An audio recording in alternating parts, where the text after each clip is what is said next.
us, and it is before the 90 days. We decided we'd make a more dedicated spot for our YouTube videos, and I think it makes us look more like, I don't think this is good. So let us know if you think we look worse than our normal videos, because I feel like instead it looks like we're about to get our mug shot, you know, front, side, other side.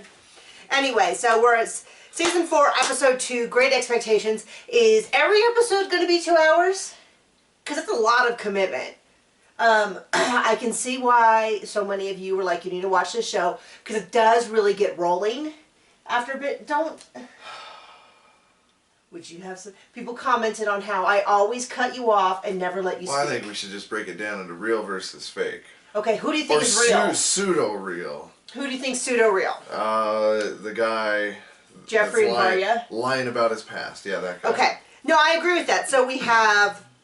in this episode, we focus on... We do get to meet Darcy, which many of you were very excited to see. She's the one...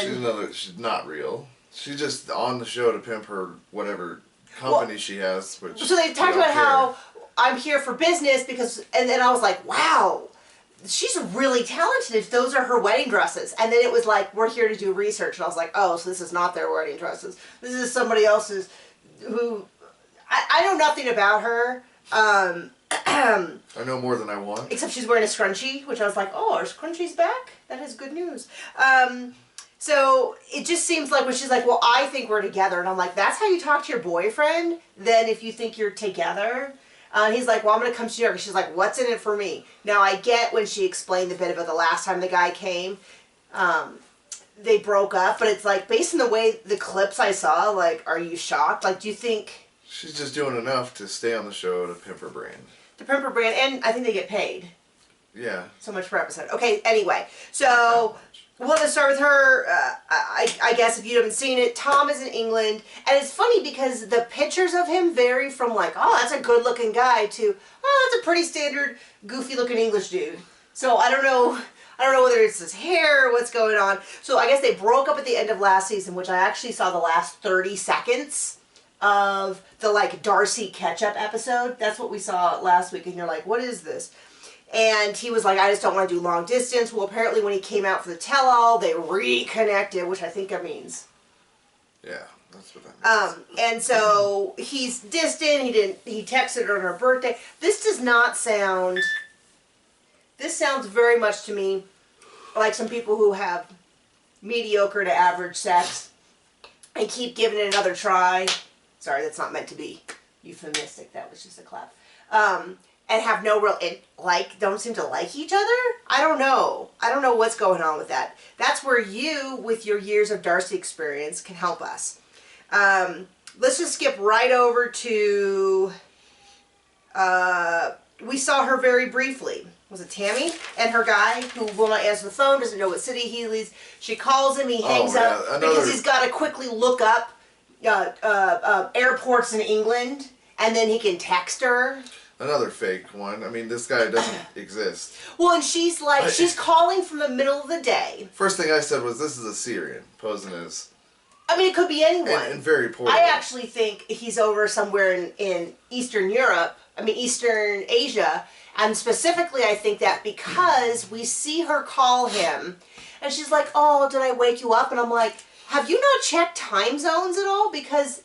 England's ahead of us time-wise. So if she's calling from anytime, he is later in the day, meaning that she would either wake him up. And to me, it sounds very clear. She called him. She woke him up in the middle of the night. He had to, like, get up, get on a computer and be like, oh, my assumption is that if she goes to England, he won't show up and have an emergency at the last second. That's my guess. Because he doesn't exist. Well, I mean, it's a real voice. It's a voice. Barely. Maybe it's a female. Yeah, I don't know. So, my guess is that and the only reason I say that is just because of time zones. It could be Australian, could be Japanese, could be just Russian. My guess is that this is just... I say this like I'm the only one figuring this out. I pretty much think anyone with ears has already figured out that this is not a guy in England, and that he's got some rich scam going on. So we'll just move on. Avery and Ash. And not to be too mean, but I mean, the pictures she showed of him are a dude that's clearly a model, and those are professional. Yeah. No, I mean, I don't think you're being mean to point out what everybody can see with their eyeballs. That this is. I mean, well, not everybody. Well, the thing that bothers me is she's pretty delusional. I kind of feel like I feel bad for her, because all you gotta do is take that image and run it through a reverse image scanner, and she would find out where it's from. And I'm sure it's some dude. I'm sure he's got a website, an Instagram account, and it's not his. But anyway, Avery and Ash. Who's that? That is the guy in Australia, and the girl who keeps saying basically she knows he's lying, but she's hoping it'll work out anyway. That's basically what she says in every interview.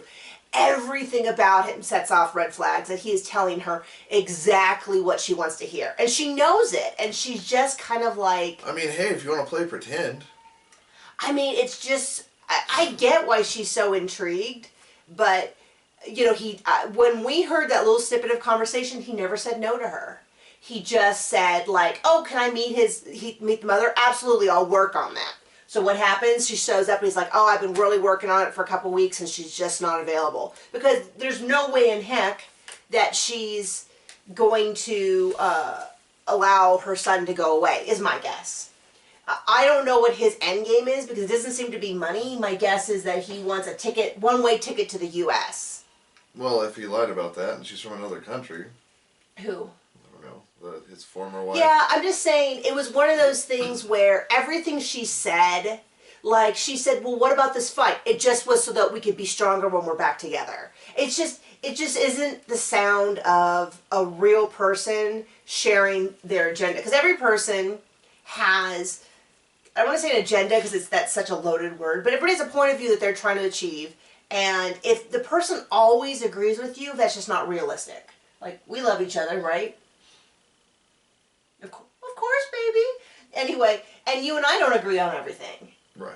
So it's just not, love doesn't mean always agreeing. Mainly when you're wrong. Well, it hasn't happened yet, but maybe one day. Okay, so they send off, but they are at least where I feel like this is not some crazy taking advantage. So we did Darcy, so Lisa and Usman, he's Muslim, his mom is worried about, I believe, it was very quick, but I believe his mom is worried that she's going to take him as a slave. And she was like, excuse me? And every time that she like snaps at him, he just ha ha ha ha ha, laughs it off. This is someone who is, to me, my impression is, this is someone who thinks he has a ticket to the U.S. I do not like the way she talks to him. She's clearly not. She knows. She's trying to nail down this guy, and he's like this slippery fish, and so every time, so she just like slams her hand down, and he's like, woo! And like squirms off. So I get why she's doing this, but at the same time, it's like, it sets up the back of my hairs.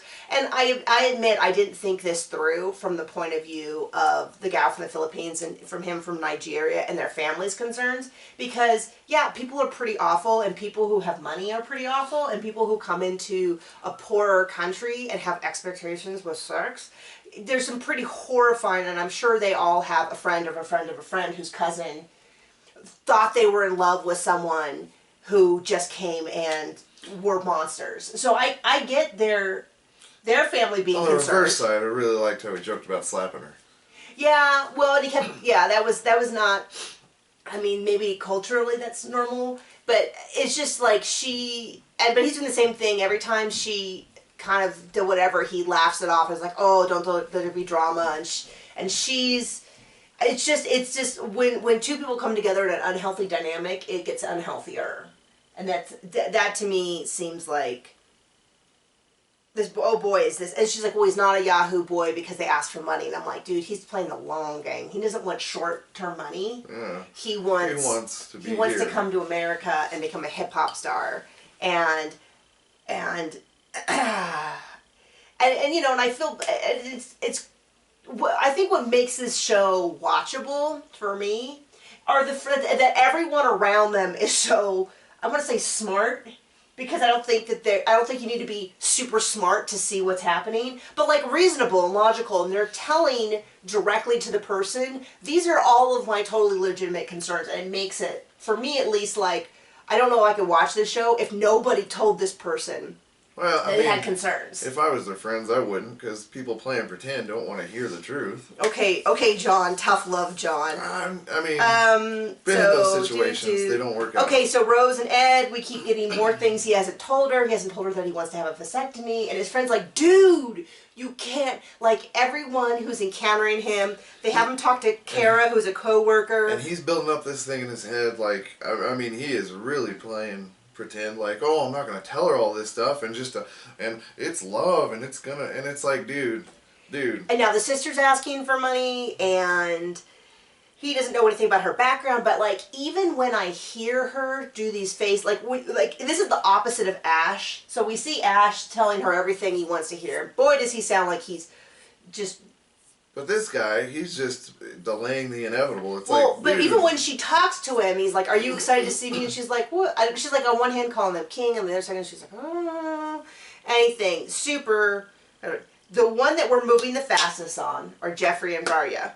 And after seeing her and seeing her friends... At this point, I feel bad for her. Yeah, I mean, I kind of am like, she seems a little bit more genuine. The fact that her friends did kind of hint about, like, oh, going to America is just a bonus. Okay, girl. You know, kind of attitude. But, you know, they're concerned about her safety. They're concerned about don't meet him alone. I'm like, okay, these are real, genuine friends. These are not, like, this is not a group of people that are looking out. She seems genuinely excited about it. I'm sure, like she said, coming to if it's kind of like the equivalent of, like, if you met someone who's a billionaire and you were falling in love, and they're like, oh, so you're after it for your billionaires, and you're like, well, that is not a bad bonus. But yeah, you know, it does seem like she could genuinely, like, she's genuinely fond of him.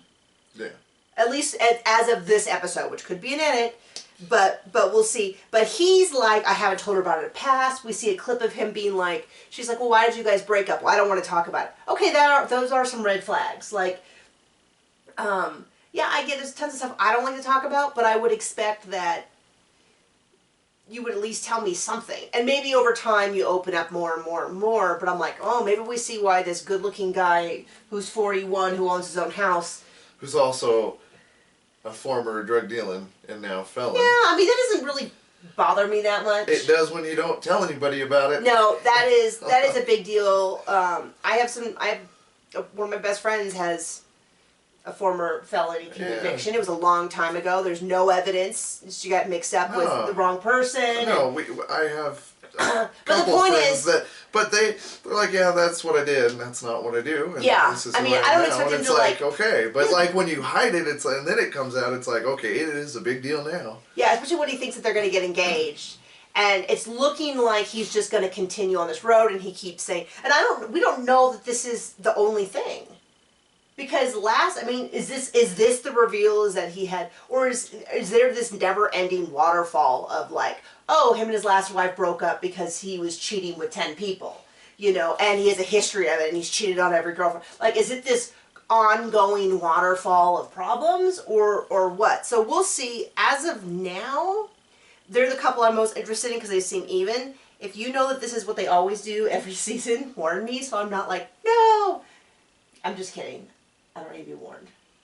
It's a hot mess. They're going to go down in flames. Well, I assume they all are, although people told me that a lot of the couples actually make it to the 90 days. This is before the 90 days, and then there's the 90 days, and then there's after the 90 days. And then if you survive after the 90 days, you get put on Pillow Talk until you make some wildly inappropriate comment and get banned. Cool. So, let's do that. Okay,